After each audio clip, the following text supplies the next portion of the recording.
และคิดถึงฉันจึงต้องบากหน้าขี่รถเธอฮอนด้าบากหน้ามาเธอด้วยใจที่ว่างเว้อฉันเลยไปกับเธอฉันอยากไปหาเธอกับเธอทุกเวลาด้วยความเล็กคิดถึงฉันจึงต้องโทรมาขอหลบกวนเวลาโทรมาเพราะคิดถึงเป็นน้องไปไหนกับใครในตอนถึงหัวใจมันลังถึงฝันถึงโทรมาอยากลองบอกว่าหัวใจมันลาตามันเหมือนกับคนบ้าลาตาเพราะรักเธอ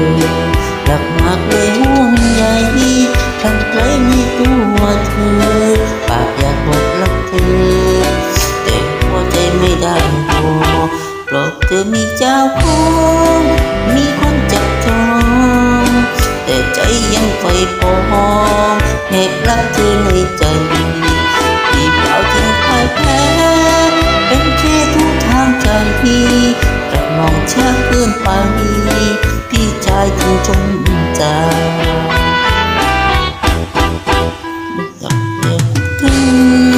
ฉันจึงต้องมาเยี่ยมมาแวะเวียน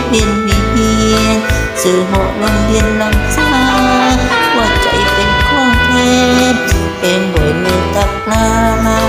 ยามน้องเปิดขึ้นมาจะได้รู้ว่าใจอีก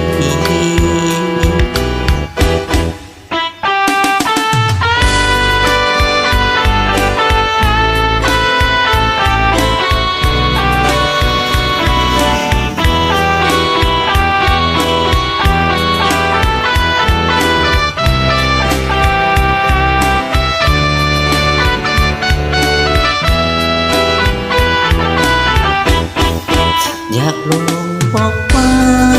หัวใจมันลาตานามันเหมือนกับคนบ้าลาตาเพราะรักเธอรักมากเลยห่วงใจทั้งใจในตัวเธอปากอยากบอกรักเธอแต่ใจไม่ได้พอคนจับใจมองทำไมอยากรักเธอในใจที่เปล่าจึงต้องพ่ายแพ้เป็นแค่ช่องทางใจมองช้าเกินไปพี่จะไอ้จึงจมสารด้วยหลักและคิดถึงฉันจึงต้องมาเยี่ยมมาแวะเวียนซื้อหอเงินถึงลำซาหัวใจเป็นของแท้แต่ไม่ให้ตักลายามน้องเปิดขึ้นมาจะให้หัวใจ